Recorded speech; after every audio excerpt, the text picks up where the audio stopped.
Ok, c'est parti.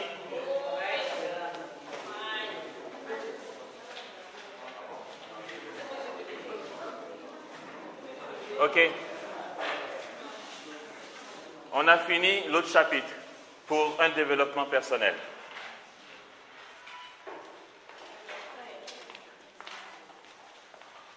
On commence le deuxième chapitre, les différentes étapes de croissance dans la vie spirituelle. Ça sera plus long que le premier, ce chapitre-là. Pour ma part, c'est le cœur de toute vie chrétienne qui est là. Dans cet enseignement, je vous livre une synthèse de ce que j'ai appris, expérimenté. Voilà. Si quelqu'un veut savoir d'où ce petit gringalet d'Amos vient, je vais vous dire voilà, comment j'ai été formé, ce que j'ai vécu, comment ça se passe. C'est un chemin sûr de croissance dans le Seigneur, c'est indispensable, on ne passe pas à côté, je vous assure. Donc c'est un enseignement très long, on ne va que commencer aujourd'hui.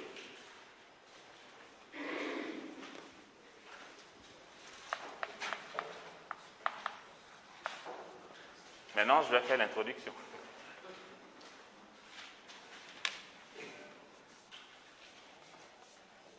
Comment se fait-il que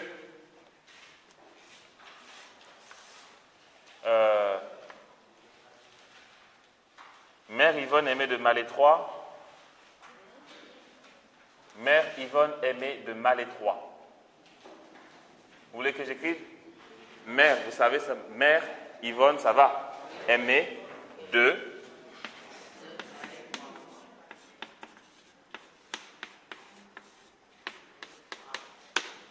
ça s'écrit Malestroit, mais on dit Malétroit. C'est en France, en Bretagne. Elle a été la première supérieure générale des Augustines.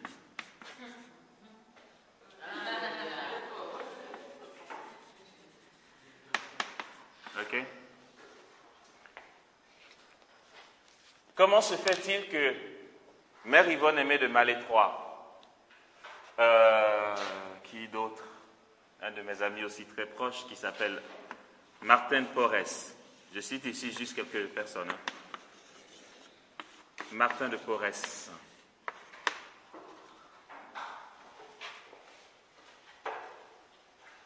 Après Padre Pio et tout. Comment se fait-il que Mère Yvonne Aimée de Malétroit est à elle seule, expérimenter toutes les dimensions mystiques de tous les mystiques de l'Église réunis. C'est-à-dire tous les mystiques qu'il y a dans l'Église avec tous les phénomènes qu'ils ont eus, Mère Yvonne Aimée de Malétroit à elle seule a tout vécu.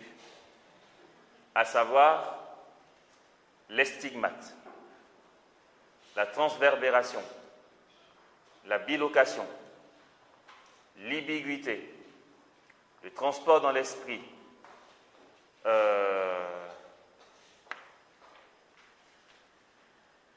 traverser les murs, la couronne d'épines, naturellement, la transverbération, j'ai dit, enfin voilà. À une période de sa vie, vers la fin de sa vie, les dernières années de sa vie, elle ne dormait que 3 quarts d'heure par jour. 45 minutes. Au point qu'elle allait à se demander elle-même si elle était vraiment humaine. Elle se disait, peut-être que je suis un ange que Dieu a envoyé sur terre pour faire comme un homme. Martin de Porres, lui, son truc, c'était la bilocation. Et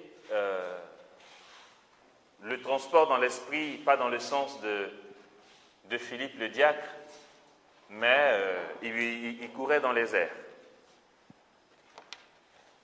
C'était un gars qui faisait des miracles.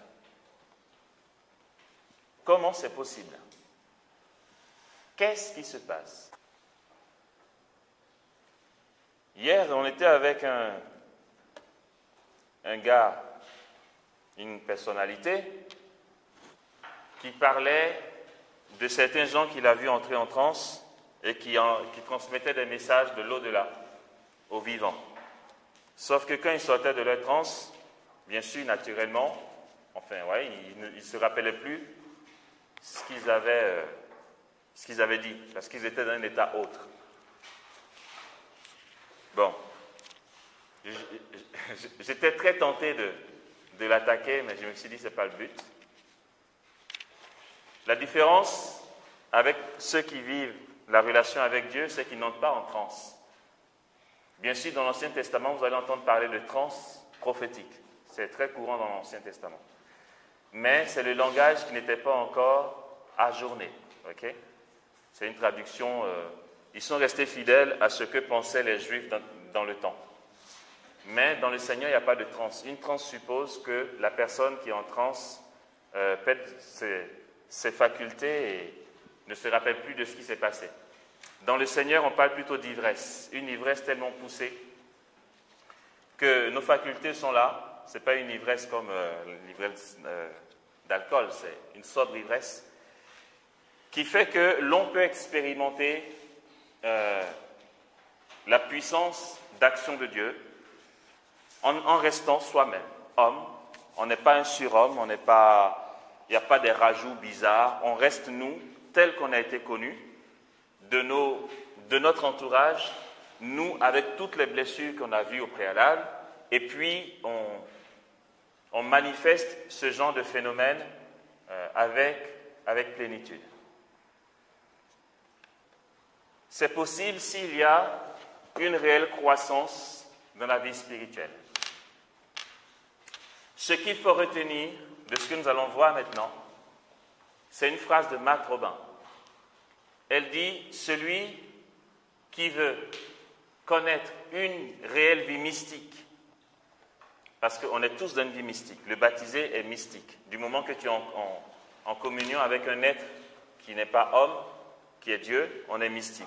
Mais une authentique vie mystique avec des expériences mystiques doit s'exercer à aller de dépassement en dépassement. De dépassement de douleur en dépassement de douleur. Elle dit, c'est le chemin par excellence. Dans ta vie chrétienne, dans ta relation avec Dieu, il y a des épreuves. Si tu apprends à aller de dépassement en dépassement dans les épreuves, on les dit, ils vont bien. Elle ne dit pas d'épreuve en épreuve. Non, il faut les dépasser, il faut être au-dessus de ça. De dépassement en dépassement, l'on parvient à une réelle vie mystique dans le Seigneur, avec expérience, phénomène mystique, expérience mystique à l'appui. À bon entendeur, salut. C'est pourquoi, maintenant, on va rentrer dans le vif du sujet en commençant par quelque chose de très simple, qui est forcément la prière. D'accord ?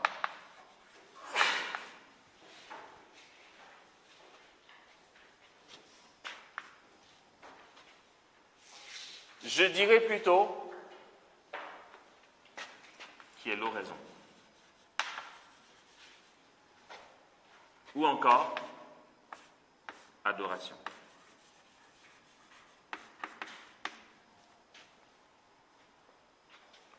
La prière est différente de l'oraison. Je vous l'accorde et je l'admets. L'adoration, contrairement à ce qu'on peut penser,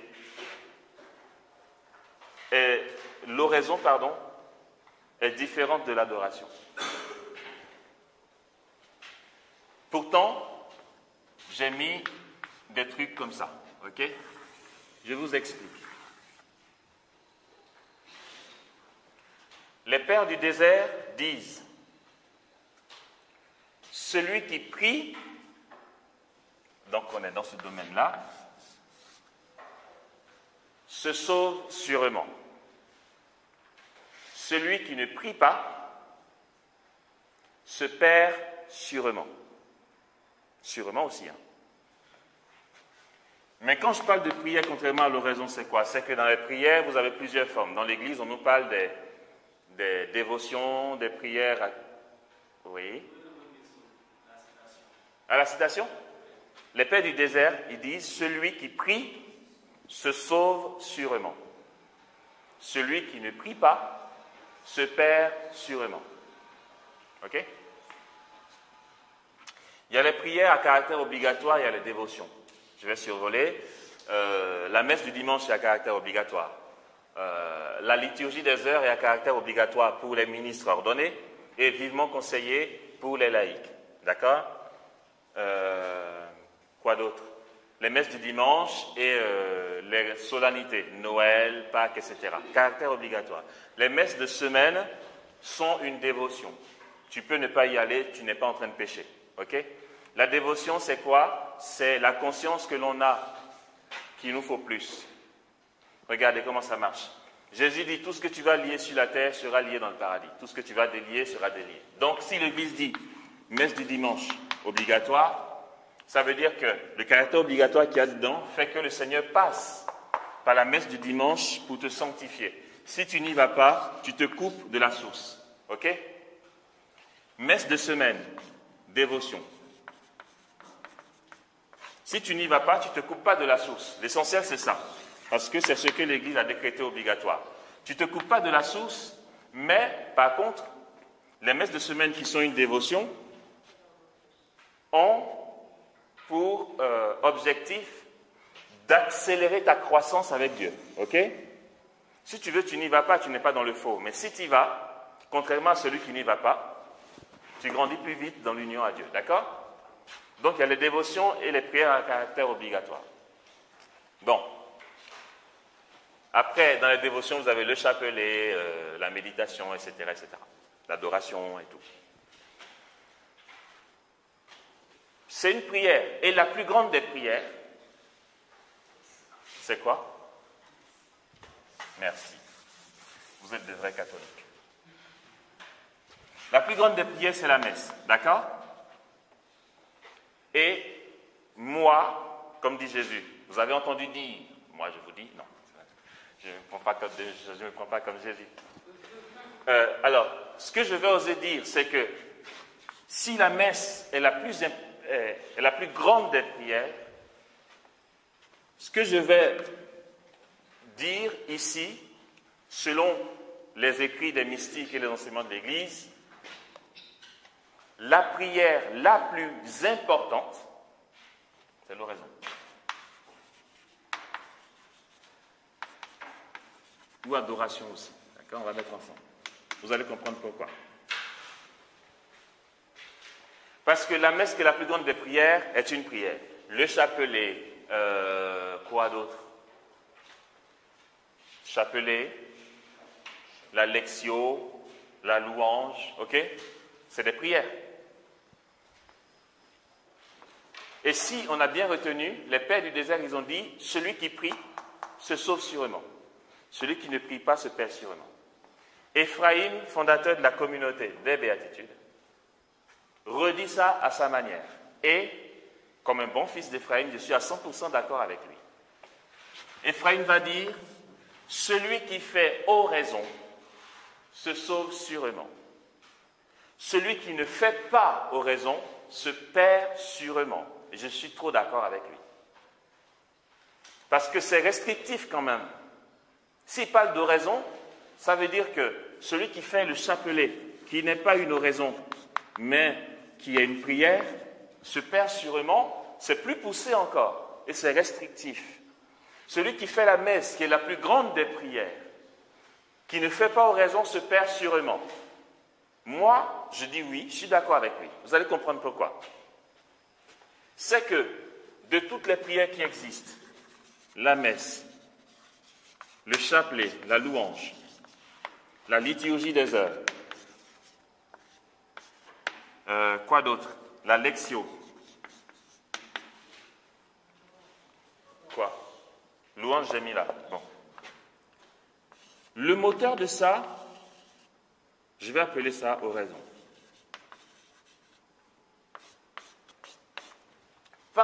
Pourquoi? C'est que l'oraison,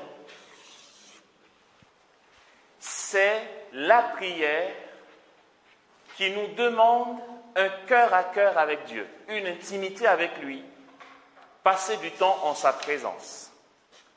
C'est grâce à l'oraison que, dans cette intimité avec Dieu, tu auras dans ton cœur assez de motion pour goûter à la suavité de la messe, à la suavité du chapelet, à la suavité de la louange, à la suavité de la liturgie des heures et de la lectio. Celui qui n'a pas de temps d'oraison, où il a un cœur à cœur avec Dieu, vit tout ça comme une formalité ou un rituel. À la messe, il s'ennuie. Il trouve une messe super que seulement s'il y a une bonne chorale, une bonne sono, un bon chœur. Quand c'est une messe dépouillée avec un prêtre de 80 ans qu'on entend à peine, la messe du 15 minutes, il ne prie pas, il s'ennuie. Il est conditionné par tous les artifices autour. Or, dans la messe qui paraît la plus dépouillée qui soit et la plus nulle, l'essentiel du mystère est là, il y a la présence eucharistique du Christ. Si tu as appris à avoir une intimité avec lui, quelle que soit la messe, le prêtre, l'endroit, comment c'est dirigé ou célébré, rien que la présence du Christ que tu rencontres dans l'oraison est pour toi suave. Tu peux même entrer en extase rien que parce que le pain devient le corps du Christ. On a trop besoin d'artifices autour pour prier. Et ça vient du fait qu'on n'a pas assez considéré l'oraison. Voilà pourquoi je me permets de dire que l'oraison est la prière la plus importante, même si la messe est la prière la plus grande. Si tu ne fais pas oraison, tu vas vite fait d'arrêter les messes de semaine et bientôt tu n'iras même plus les dimanches. Parce que à la messe, la cour céleste est là, le royaume des cieux est là, Jésus, souverain maître de l'univers, est sur l'autel. Tu ne perçois même pas une seule seconde sa présence, parce que tu n'as pas de rendez-vous avec lui. Tu ne goûtes même pas la présence du royaume, et tout est plat pour toi, tu t'ennuies. Donc, celui qui ne fait pas oraison, je le redis, je suis d'accord avec Ephraïm, se perd sûrement. Parce que bientôt, il va perdre le goût de tout ça. Il ne priera plus. Il va tomber dans un rituel, il finira par dire « Ouais, la vie chrétienne est pesante. Fini. Maintenant, je ne crois plus en tout ça. Allez, je fais la Java. » Tu avais une question?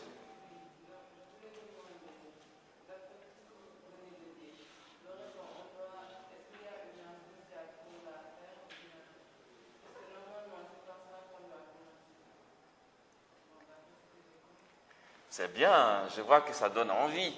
Mais en fait, j'en viens. Bien sûr que j'en viens. Je ne vais pas vous mettre l'eau à la bouche pour vous laisser tomber. Il nous reste 10 minutes. Alors, donc vous comprendrez pourquoi je vous dis que l'oraison sera le moteur de tout ça. OK? Celui qui fait oraison, même pendant le chapelet, il kiffe. Il fait la louange, il kiffe. Il kiffe, ça dit il aime, d'accord? Il goûte Dieu dans tout. Celui qui fait pas, qui n'a pas de cœur à cœur avec Jésus, le reste devient trop lourd à porter. Ok? On va avancer. Donc, si nous voulons être sauvés sûrement, nous savons quoi faire. J'ai effacé prière pour ramener à ça. D'accord? Oraison, adoration. C'est quasiment les mêmes choses. Ce ne sont pas les mêmes choses. C'est quasiment la même chose. Je vais nous donner ici la différence, la nuance qu'il y a. D'accord? Et je vais partir de la définition de Sainte Thérèse d'Avila. Faire l'adoration,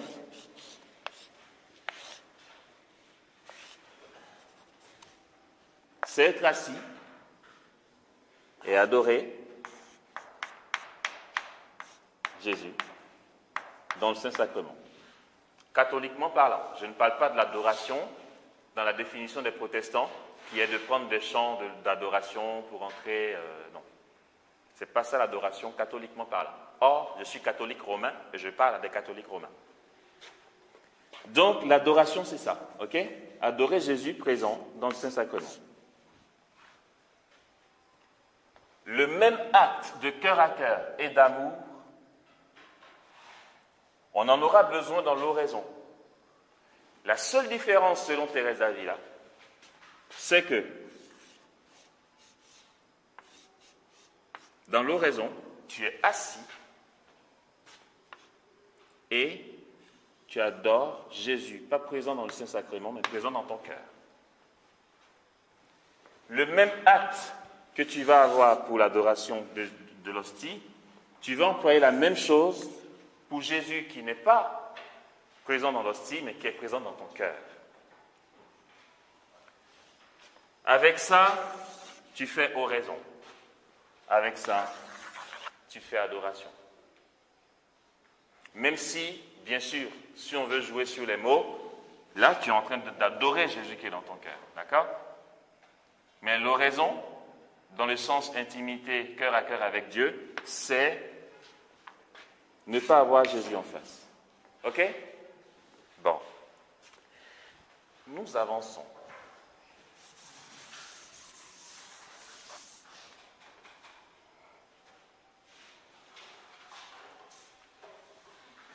La différence, ça c'est la nuance des deux. La différence d'avantage qu'il y a dans les deux, c'est ceci. L'adoration du Saint-Sacrement. Non. L'adoration du très Saint-Sacrement. Ici, on parle de sacrement.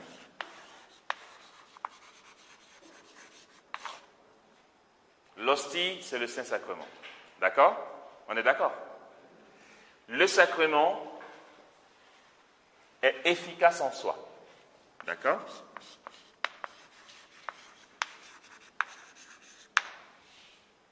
Le sacrement est efficace en soi. Contrairement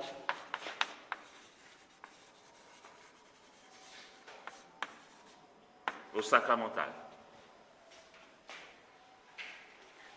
Ah, il nous fatigue. Mais c'est bien qu'on comprenne bien. Le sacramental, c'est quoi? Les sacramentaux, c'est quoi? Vous ne savez pas? Quoi? Je n'ai pas entendu. Voilà, les objets bénis, l'eau bénite, les objets bénis, etc. D'accord? Bénis par le prêtre. Les sacramentaux seront efficaces selon qu'on y croit. Ou pas.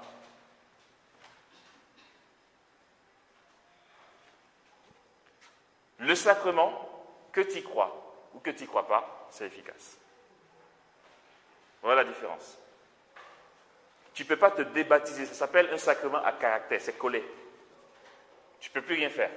Quand tu es baptisé, sacrement à caractère, ça ne se décolle pas. Que tu y crois ou pas, ton sacrement est là. Par contre, au niveau de l'efficacité, ça change.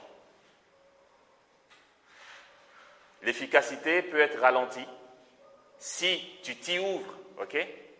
Tu t'ouvres à la grâce du baptême, c'est plus efficace. Tu ne t'y ouvres pas, c'est moins efficace, mais c'est là quand même. D'accord? Or, ici, on parle d'adorer le très, c'est même pas un sacrement. Là, c'est le très saint sacrement. C'est-à-dire, il y a une dimension supérieure. Comment peut-on oser comparer l'adoration du Saint-Sacrement à l'oraison?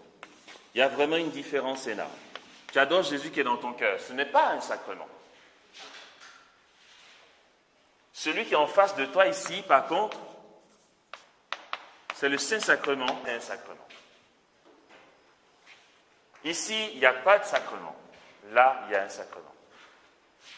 Ici, quand tu te mets devant Jésus hostie, que tu le veuilles ou non, c'est lui. Que tu sois content ou pas, c'est lui. Que tu y crois ou pas, c'est lui. Que tu sois athée, franc-maçon, tout ce que tu veux, c'est lui. Et il agit. Tu fais asseoir quelqu'un devant le Saint-Sacrement, il agit. Ça ne peut pas être autrement. Du coup, il y a plus de facilité à faire adoration que de faire oraison. Parce que dans l'adoration, tu peux être fatigué, tu peux être distrait, tout ce que tu veux, Jésus agit. Dans l'oraison, si tu n'es pas concentré, ce n'est pas pareil. Pourtant, j'ose aussi dire, et quand je dis ça, je ne suis pas le seul à le croire, que l'oraison, pour moi, a plus d'efficacité que l'adoration.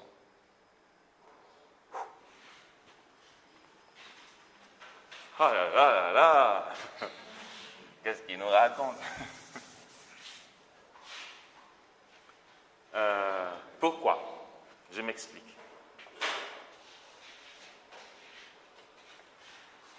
Pendant l'adoration, comme on vient de l'entendre, Jésus est efficace en soi. Donc, tu peux venir t'asseoir comme ça. Du moment que tu es devant lui, ça passe. Pendant l'oraison, tu viens t'asseoir comme ça. Si tu ne fais pas un effort pour adorer, ça ne passera pas. L'efficacité dans l'oraison, c'est que l'oraison ne tolère pas le laxisme, la paresse et la passivité. Ça t'oblige à être actif, ça t'oblige à chercher cette communion avec Jésus. Ça met en action ta foi et ta quête de Dieu. Ce qui fait que l'agir de Dieu dans ta vie s'accélère par rapport à celui qui va faire adoration. Si le sacrement est efficace, et je viens de le dire, l'efficacité peut être ralentie selon que tu t'y ouvres ou pas. Donc, tu peux très bien dire, pendant l'adoration, Jésus agit quand même, donc je ne fais pas d'effort. Il agira, mais tu sais, ça ira beaucoup plus vite si tu t'y ouvres. Or, dans l'oraison, tu es obligé de t'y ouvrir. Et tu avances beaucoup plus vite dans des prouesses de foi que celui qui va s'asseoir à l'adoration et qui n'a pas envie de prier. Parce qu'on l'a obligé à être là. Voilà pourquoi j'ai osé dire que l'oraison a une efficacité supérieure à l'adoration. Parce que l'oraison, soit tu la fais, soit tu ne la fais pas. Si tu vas t'asseoir comme ça, tu ne fais pas oraison, tu te mens à toi-même. Mais si réellement c'est l'oraison que tu fais, et nous allons voir les méthodes de l'oraison, c'est forcément efficace. Par contre, celui qui est à l'adoration et qui s'ouvre à l'adoration, c'est forcément aussi efficace que l'oraison. On est d'accord. Mais je dis que, vu que le sacrement est efficace en soi, ça peut nous encourager à un laxisme et à une passivité. D'accord? Ce que ne tolère pas l'oraison. Jusque-là, ça va? Ok. Il reste 3 minutes, 2 secondes. Ok. C'est pourquoi, vous voyez, on réduit. On est passé de la prière à ces deux-là. Et maintenant, j'aimerais plus qu'on s'attarde sur ça. Puisque toutes les méthodes d'oraison, puisque c'est ce qui est plus exigeant, si on a bien compris toutes les méthodes d'oraison, ça coule de source. Ok? Voilà pourquoi on ne va pas s'attarder sur l'adoration. On arrive là. Ok? Oraison. Bon.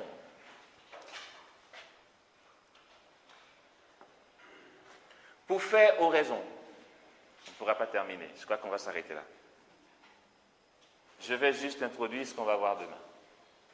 Pour faire oraison, c'est, excusez-moi, le début est bateau. C'est à la portée de tous sans exception. Il n'y a pas certains qui sont doués en oraison et d'autres pas. Les méthodes sont très simples. Je vais partir sur les méthodes dites carmélitaines. Donc de l'école du Carmel, pardon. Sur les méthodes de l'école carmélitaine, ce sont des méthodes super chouettes. Vraiment, c'est une providence, cette école carmélitaine. Parce que c'est vraiment à la portée de tous et ça ouvre l'Église à de grands saints, de grands mystiques. Le Carmel a donné plus de grands saints et de grands mystiques à l'Église que toutes les autres communautés, à cause de leur méthode de raison. Et ayant été à la communauté des béatitudes, notre spiritualité était beaucoup basée sur l'école carmélitaine. On a appris à faire oraison et à prier selon Sainte Thérèse d'Avila, Saint Jean de la Croix, Saint Pierre d'Alcantara et compagnie. D'accord ? Ce qui fait que je pourrais vous dire tout ce qu'on va entendre en fait demain, hein, qui sont les méthodes de raison. Ça va partir de choses très simples, très accessibles, à la portée de tous, à des choses inouïes, trop bien, trop puissantes. Amen.